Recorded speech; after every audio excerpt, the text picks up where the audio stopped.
Hello, good afternoon. The head of FIFA, World Football's governing body, has hit back at Western critics of Qatar's record on human rights, calling their comments hypocrisy. Gianni Infantino was speaking ahead of the Men's Football World Cup, which kicks off tomorrow.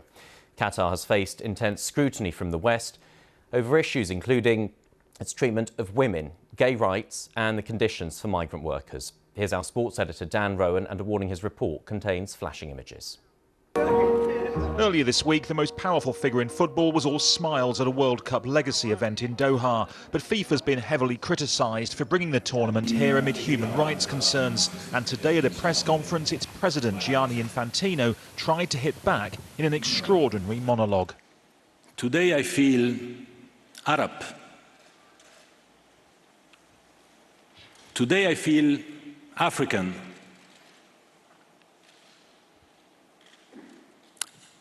Today I feel gay.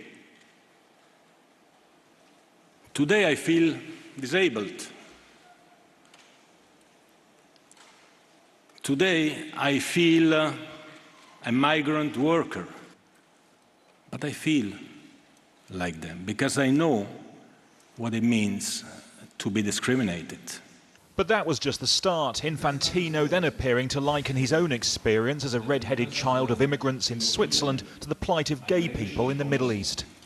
As a foreigner in a foreign country, as a child at school, I was bullied because I had red hair. Qatar's been under mounting scrutiny, especially in Europe, over its treatment of migrant workers and the LGBT community. And Infantino then turned on the critics.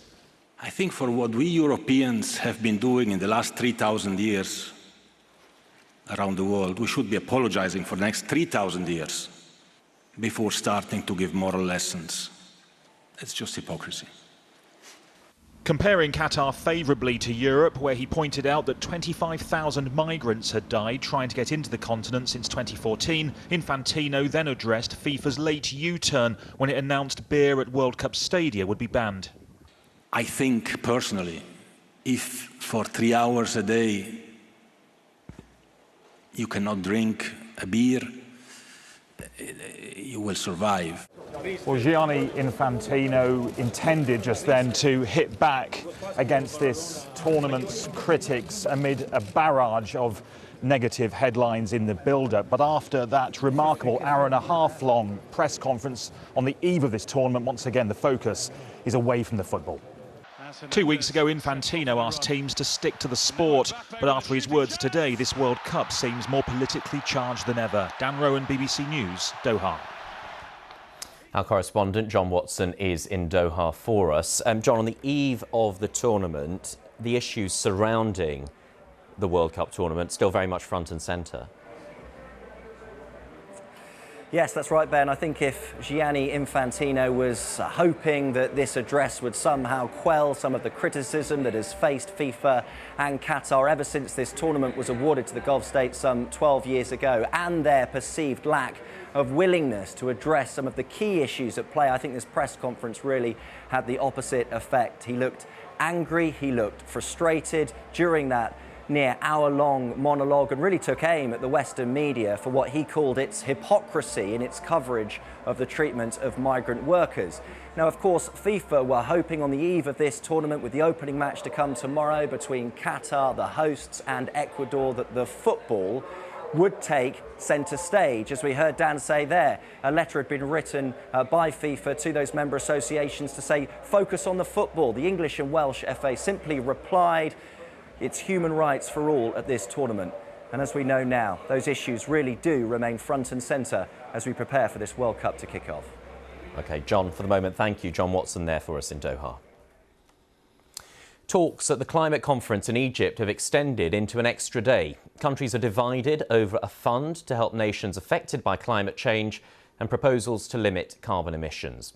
The UN Climate Agency has just published an updated draft text of the final agreement proposed by COP27 host Egypt. Our climate editor, Justin Rolat, is in Sharm el-Sheikh, where the summit's taking place. Justin, what hope is there of them agreeing this draft as a final deal?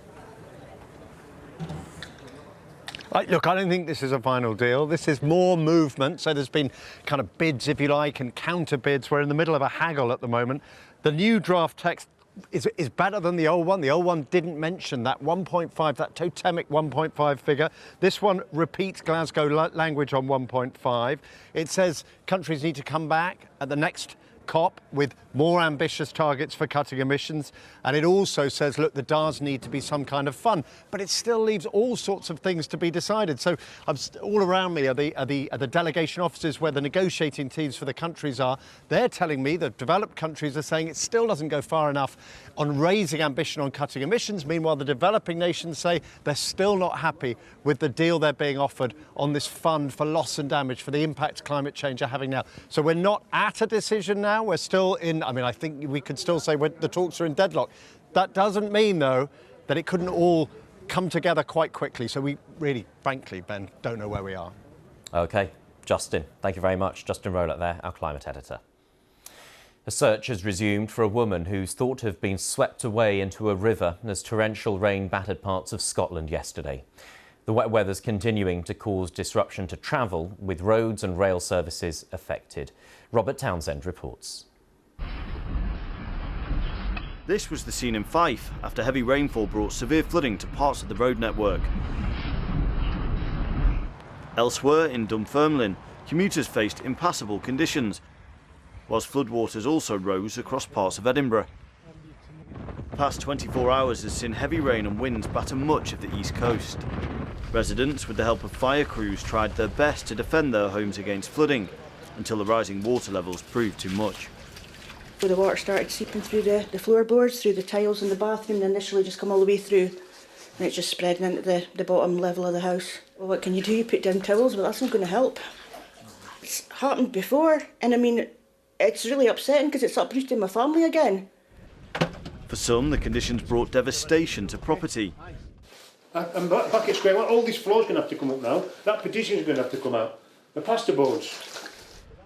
For others, it was an anxious wait to see if they'd be spared the very worst of the weather. I've got a 9-month-old son, so you know when you've got a baby in the house, it's much worse. Worrying about where are you going to go, and you know all the things you need to take for him and stuff. Rail travel has also been severely disrupted, with cancellations and speed restrictions across much of the network. Sailings to and from Shetland have faced cancellations, with supplies on supermarket shelves now running low.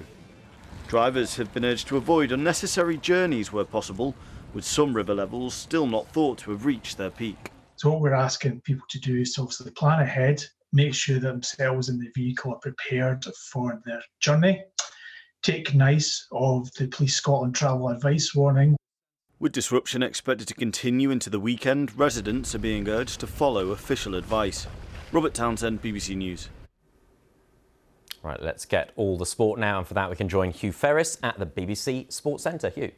Good afternoon to you, Ben. After more than a month of action across England, the Rugby League World Cup comes to an end today. The hosts had success in last night's wheelchair final, beating France in Manchester, but it is the Southern Hemisphere nations who feature in the men's and women's finals, which both take place at Old Trafford this afternoon. Adam Wilde is there for us. Adam. Here we are, 59 matches into this Rugby League World Cup. We are just 2 games left to play, and if after the excitement, the drama of England's victory in the wheelchair tournament last night is anything to go by, we're in for a very special afternoon indeed here at Old Trafford. We're less than an hour away from the start of the women's final. New Zealand, who you'll remember, knocked out England in that semi-final just under a week ago, taking on an Australian side who really are the dominant force in the women's game. The same can certainly be said for the men's side. Remember, they've won 8 of the last 9 men's Rugby League World Cups. They take on a Samoa side who are in many ways the real story of this tournament, the first Pacific island through to a World Cup final. It's a hugely proud, it's a hugely passionate moment for them. It's the biggest moment in that nation's sporting history. They've been inundated with well wishes this week, including from the wrestler and actor The Rock, who is of Samoan heritage. Things really beginning to ramp up here at Old Trafford. It all gets underway on BBC One very shortly, Hugh.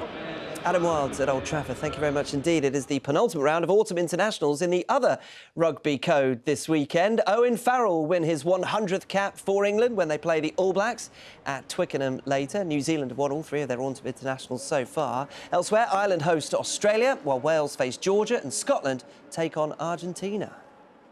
Less than a week after becoming World T20 champions, England have lost their one-day series against Australia.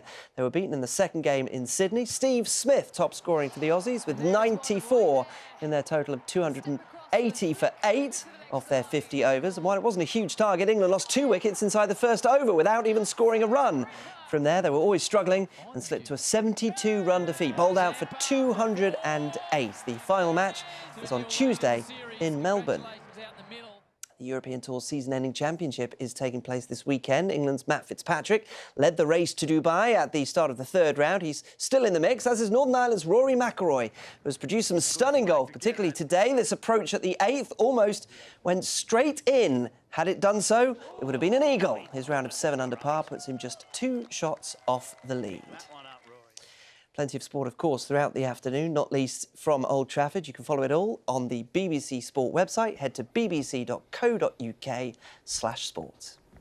Hugh, thank you very much. That's it for now. The next news here on BBC One is at 6:25. Have a very good afternoon.